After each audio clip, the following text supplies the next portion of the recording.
Hello, everyone. Welcome back to Courageous Leadership with Virginia Prodan. I am so grateful for you to be here. I am so delighted to receive your comments and suggestions. And today, I want to thank you so very much for showing up. It is not small thing to show up, no, not at all, and to be present, to bring your full attention to a moment like this. And I'm grateful for this because in today's world, that's coming more and more important. I want to talk with you about something that seems small, maybe harmless, but it's quite stealing your time, our purpose, our calling, and even our connection with God. It's called distraction. And distraction is not just a nuisance anymore. It's a full scale spiritual, mental, and cultural assault on our attention, on our ability to live with clarity, conviction, and courage. Yes, there is a war for our attention. You probably heard it before. Pay attention. But have you ever stopped to realize why it's called pay attention? Because attention is costly, valuable. And now, as people, as business people, it's profitable. Your attention is a hot commodity. Everyone is trying to claim it. Social media, notification, emails, breaking news, ads, apps, alert, opinions, messages, politics, entertainment, everything. And that is not just an invitation or just inviting your focus. Those that I enumerated are demanding your focus. And every time you look away from what God has called you and me to do, to scroll, to compare, to wander mentally or emotionally, you are making a threat. Yes, you are paying with your time. You are spending your energy. You are losing your focus, like me. For what?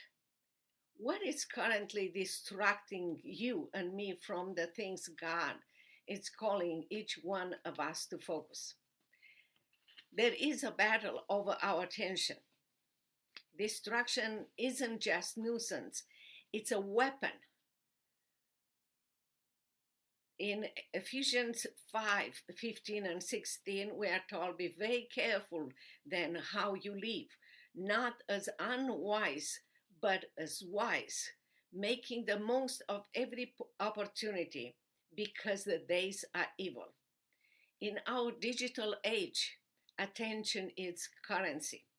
Every app, every ad, or every alert is building for, or it's asking for, or biting for our focus. But scripture reminds us that how we use our time and where we place our focus has eternal consequences. When you give your attention to lesser things, you and I are making a thread. What are you giving up in exchange? What opportunity are you missing because of all those constant distraction? How can we better guard our time and our attention? That's a big question because distractions have an impact. Yes, a big impact. It doesn't just slow your or me down. It steals our fruitfulness. It clouds our discernment. It fractures our peace. I hope you can relate to that. In fact, study shows repeatedly that flipping between tasks, what the world calls multitasking, can slash your productivity by up to 40%. No, it doesn't make you faster. It makes you scattered. It hikes your brain and your ability to focus.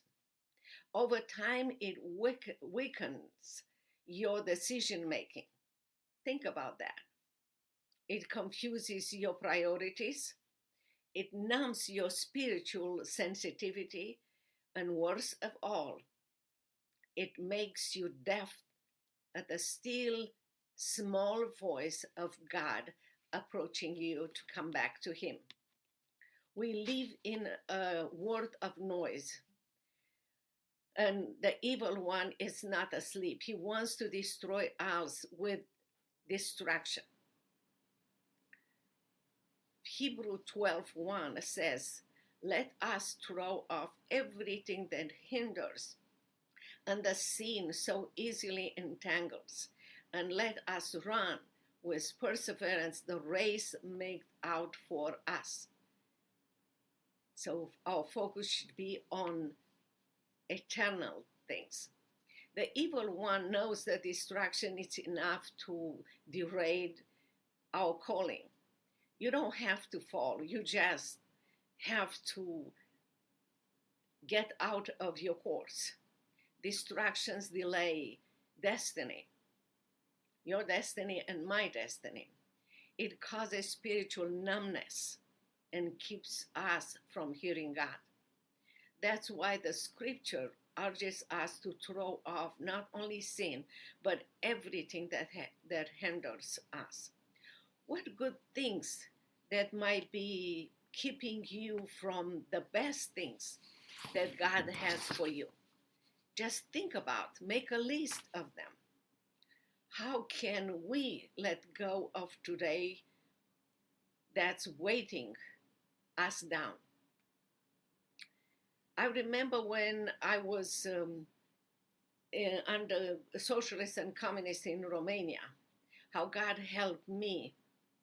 Maybe I didn't have the luxury of distractions that we have now in America, but I was under surveillance. I was followed, threatened, put under house arrest, and the government sent us a client to my office to kill me, an assassin. You can read more in my book, Saving My Assassin. It's a Tyndale publisher book. You can find it at virginiaprodanbooks.com/product/book. And in all this situation, God helped me to keep my focus on Him. And that's how I won. God trained my heart to stay focused on His voice, not of the voice of my enemies, the government, the Securitate, people that were arresting me and beating me and torture me. God reminded me that when my focus was, my faith will follow and I will see Him clearly. If I had allowed a distraction, fear, worries, comparison, confusion to steal my focus, I would have missed my divine appointment to defend Christians and human rights cases and to expose the government to the whole world. Unknown to me at that time, God worked miracles behind the screen. Many of my cases became part of United Nations reports on human rights violation and part of United States report on human rights violation. And with that, the government was exposed. All I had to do was to be focused on Christ and not on distractions and the noise around me. And because my heart was turned to His voice, I shared the gospel even with the men who killed me. That's a reason, who wanted to kill me. That's a reason why it's called Saving My Assassin. You can read that in my book. And the surprise that goes beyond our understanding is that 20 years later, he came to my office in Dallas, Texas. I didn't recognize him in the beginning until he showed me his Securitate ID. And as I was reliving my moment back in Romania, I was shaken, my face was red. Uh, I was petrified, thinking that maybe he was there to kill me now. Very fast, he said, I'm not here to kill you. I am a pastor now. I don't kill people. So you can read more about how God changed his life and how God transformed that moment in Romania when he accepted Christ and how God changed his life later on. When your eyes are locked and focused on Jesus, even your enemies, like my assassin, became part of your testimony and my testimony. Let me tell you something that will surprise you.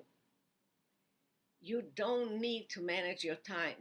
You need to manage your focus.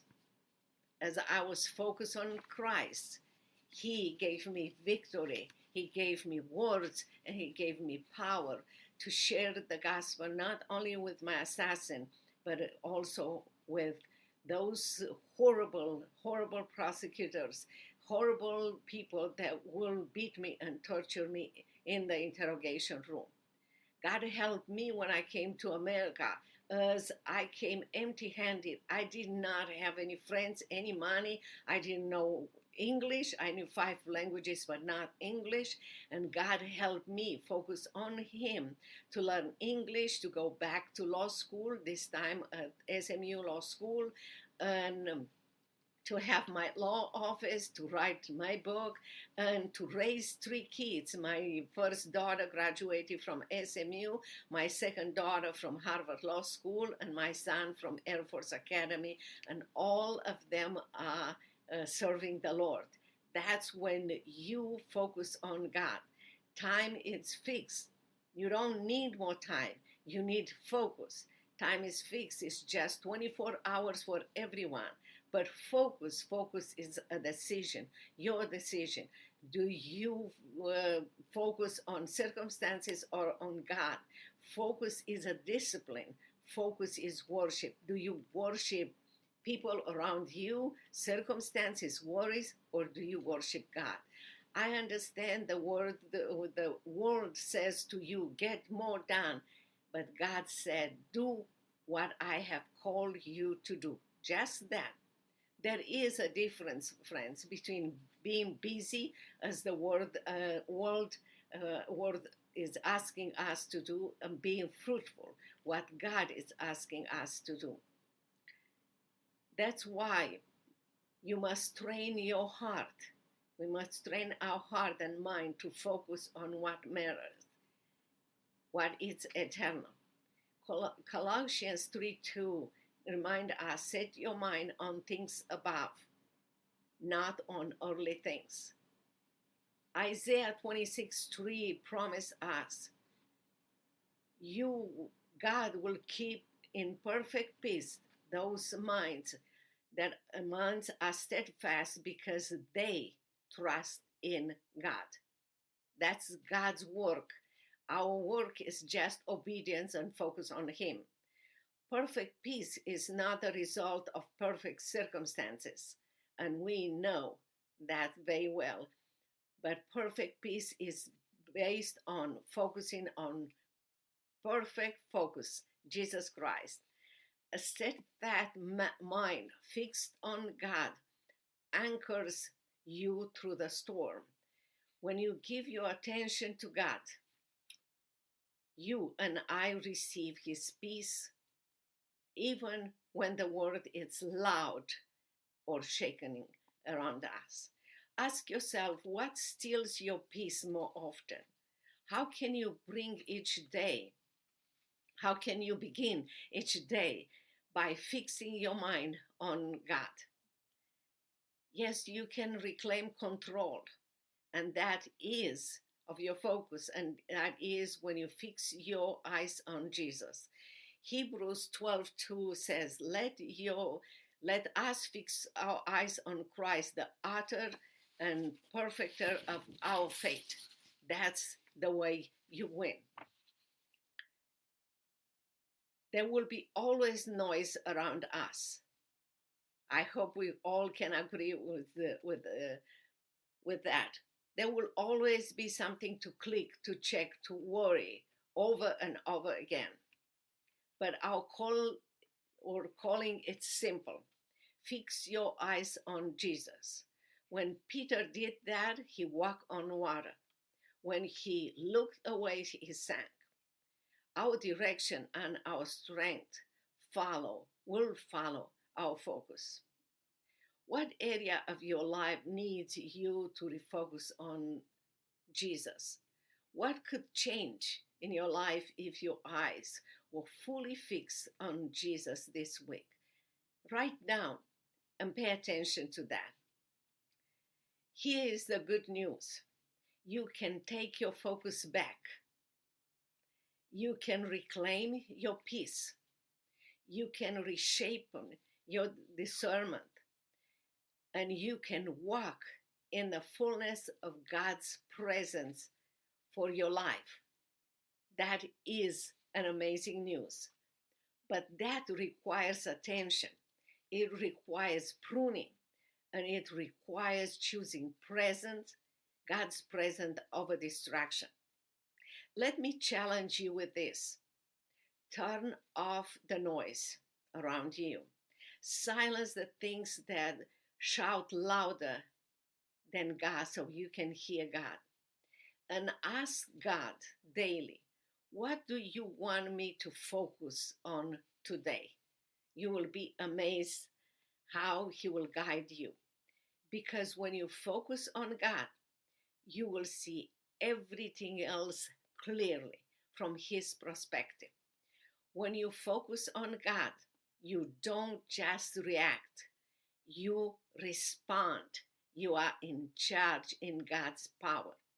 When you focus on God, you walk in peace while the world is spinning around you in chaos.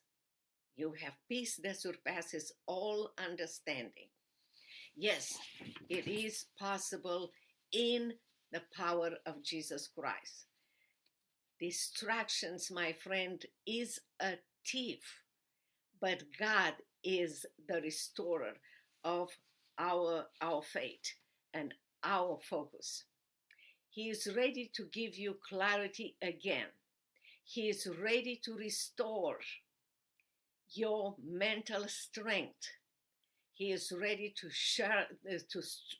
sharpen your purpose and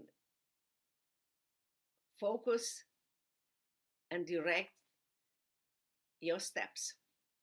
But you must choose where your eyes will go, to the distractions or paying attention to God. Not just your physical eyes, but the eyes of your soul, your spiritual eyes. Don't give your attention to what was never meant to be your destiny. Take back your focus in God's power. It is possible. Reclaim your peace. Fix your eyes on Jesus. It might sound simple, but it's a spiritual battle, and you have to check yourself every minute of your life. Let God, Jesus, lead you to the calling, the clarity, and the courage you're created for. I have a homework for you. Choose one major distraction to remove or limit from your life this week. Social media or email or comparison or whatever you think that it's important. Spend 15-30 minutes daily in undistracted prayer, journaling, or scripture reading to gain power, wisdom, and directions from God. Memorize and meditate on Colossians 3:2, and Isaiah 26:3 each morning before you start your day. And remember, friends, distraction is a thief, but God is the restorer of our focus. He loves you. He is ready to give you clarity again, to restore your mental strength, to sharpen your purpose and steady your steps. I hope that in obedience you will win this battle over your distraction and your focus, because you are here for a purpose and for a reason, and the reason is to glorify and magnify the Lord and to live a life of significance and success. I hope that this answer all your questions, and you will have a tremendous success over regaining your focus and diminishing your distractions. Don't forget to go to virginiaprodanbooks.com/contact and send us your question and your comments. And again, if you want to see and to read my memoir, Saving My Assassin, you can find it at virginiaprodanbooks.com/product/book, and you will be encouraged in how God helped me to stay on focus, to diminish distractions, and to win in His power, not only in communist Romania, but here in America as I rebuild my life, and now as I do the same things, defend Christians and human rights cases in America as an ally attorney with Alliance Defender Freedom. Yes, whatever purpose you have for your life, you can accomplish it. You can focus on it in God's power. I cannot wait to see how God helped you to restore your focus, to diminish your distractions, and to accomplish the mission that He gave you in His power. Until next time, God bless you, and don't forget to send us your comments, your suggestion, and what God has done in your life. God bless you, my friends.